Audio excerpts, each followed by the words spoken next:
বিসমিল্লাহির রহমানির রহিম। আসসালামু আলাইকুম রহমতুল্লাহি আবরকাতু। আজকে আমি আপনাদের মাঝে হাজির হয়েছি স্বামীকে সারা জীবনের জন্য বাধ্যবশ করার 100% পরীক্ষিত সেরা শক্তিশালী বিশেষ একটি আমল নিয়ে।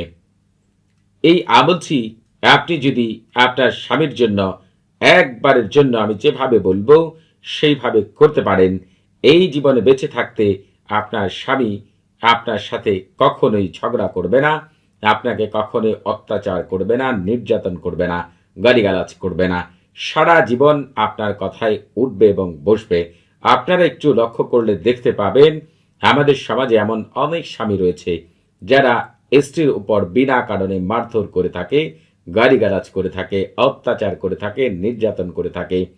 স্বামী স্ত্রীর সাথে এমন ব্যবহার করে থাকে যা কেউ তার বাড়ির কাজের লোকের সাথেও করে না। স্বামীর আচরণ দেখে মনে হয় এই পৃথিবীতে স্ত্রী তার একমাত্র শত্রু। যখন স্বামী স্ত্রীর সাথে খারাপ ব্যবহার করে থাকে তখন পরিবারের শ্বশুর বাড়ির অন্যান্য সদস্যরাও এই সুযোগে খারাপ ব্যবহার করে থাকে। আবার দেখা যায় অনেক মা ও বোনদের শত্রু তার শ্বশুর বাড়িতেই।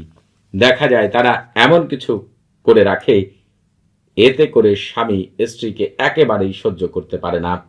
এমনভাবে অত্যাচার করে অনেকেই নিজের বাড়িতে থাকে, আবার অনেকেই কষ্ট করে স্বামীর বাড়িতেই অবস্থান করে। আবার এমনও দেখা যায় অনেক মা বোনেরা 2-3 জন ছেলে মেয়ে নিয়ে বাবার বাড়ি চলে আসে। যখন কোনো মা ও বোন স্বামীর বাড়ি ছেড়ে 2-3 জন ছেলে মেয়ে নিয়ে বাবার বাড়িতে আসে, ওই মা এবং বাবার কি অবস্থা হয় কেবল তারাই জানে। আবার অনেকের ক্ষেত্রে দেখা যায় মা এবং বাবা কেউই বেঁচে নেই, তাদের তো কষ্টের সীমা নেই। আবার অনেক ক্ষেত্রে দেখা যায় স্বামী পরক্রিয়ায় লিপ্ত হয়, সেই ক্ষেত্রে এর প্রভাব পরিবারের সদস্য এবং সন্তান সন্ততির উপরেও পড়ে থাকে। আজকে আমি আপনাদেরকে এমন একটি আমল বলে দিব, এই আমল করার পর থেকে আপনার স্বামীকে আপনি উঠতে বললে সে উঠবে, বসতে বললে বসবে। ঘর থেকে বের হওয়ার আগেও সে আপনার সাথে পরামর্শ করে যদি আপনি অনুমতি দেন তাহলে বের হবে। কোনো কাজ করার আগে আপনার সাথে পরামর্শ না করে সে কখনোই কাজ করতে পারবে না। এই আমলটি করার আগে পাক পবিত্র হয়ে অজু করে জায়নামাজে বসে কেবলামুখী হয়ে মুখে মিষ্টি জাতীয় জিনিস নিয়ে স্বামীর কথা মনে প্রাণে চিন্তা করে সামনে কিছু আগরবাতি জ্বালিয়ে অথবা নিজের শরীরে সুগন্ধি মেখে এরপর আপনি আমলটি শুরু করবেন। তবে এই আমলটিকে আপনি শুক্রবার, রবিবার, সোমবার, বুধবার, এই 4 দিনের যে কোনো দিন যে কোনো সময় আমল করতে পারেন। তবে যারা অন্যান্য দিন আমল করতে চান, এই ভিডিও ডেসক্রিপশন বক্সে একটি ভিডিওর লিঙ্ক দেওয়া আছে। সেই ভিডিওটি শুরু থেকে শেষ পর্যন্ত দেখলে সেখানে জানতে পারবেন কোন দিন কোন সময় স্বামীকে বাধ্য বশ করার, প্রেমে পাগল পারা করার, আকৃষ্ট করার আমল করা উত্তম। এই আমল করার জন্য আপনার বাজার থেকে এক দামে সাদা সুতা কিনে আনবেন, একটি সাদা মোম কিনে আনবেন এবং সাদা কাগজ কিনে আনবেন। এরপর আমলটি শুরু করবেন।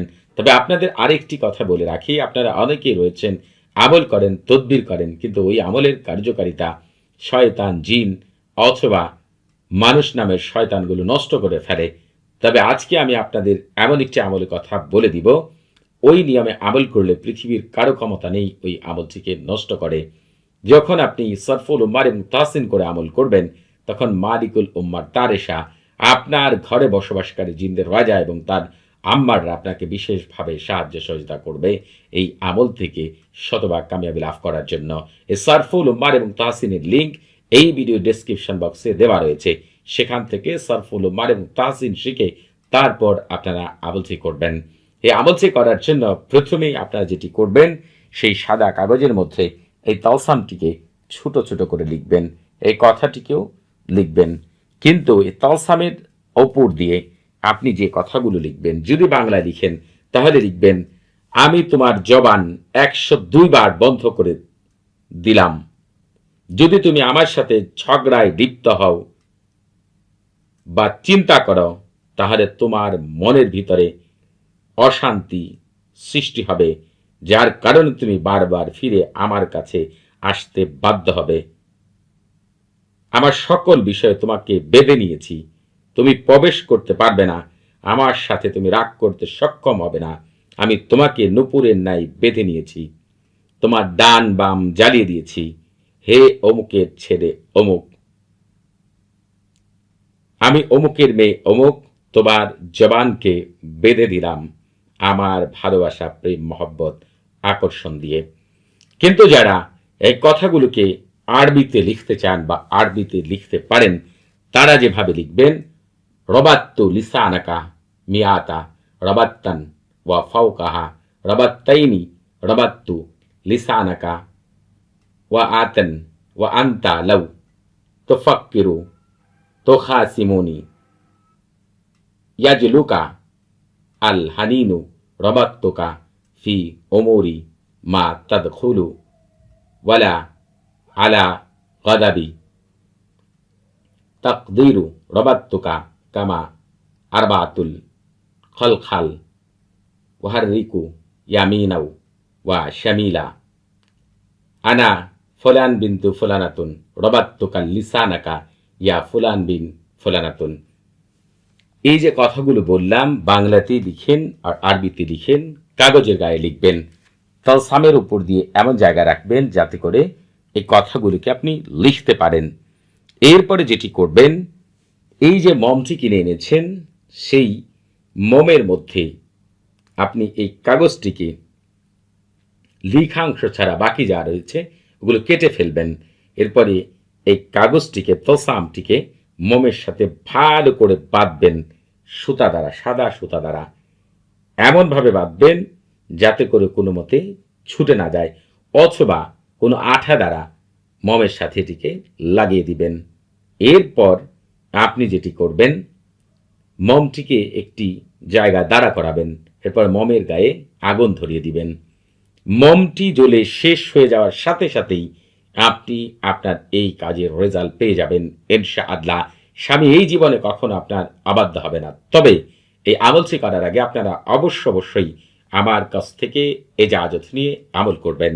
আপনাদের বুঝতে কোনো প্রকার সমস্যা হলে, কোনো কিছু জানার থাকলে, কোনো কিছু বোঝার থাকলে প্রতি শুক্রবার এবং শনিবার সকাল 9টা থেকে রাত 11টা পর্যন্ত এই নাম্বারে কথা বলতে পারবেন। তবে নামাজের সময় নাম্বারটি বন্ধ থাকবে, সেদিকে খেয়াল রাখবেন। সবাই ভালো থাকবেন। আসসালামু আলাইকুম ওয়া রাহমাতুল্লাহি ওয়া বারাকাতুহু।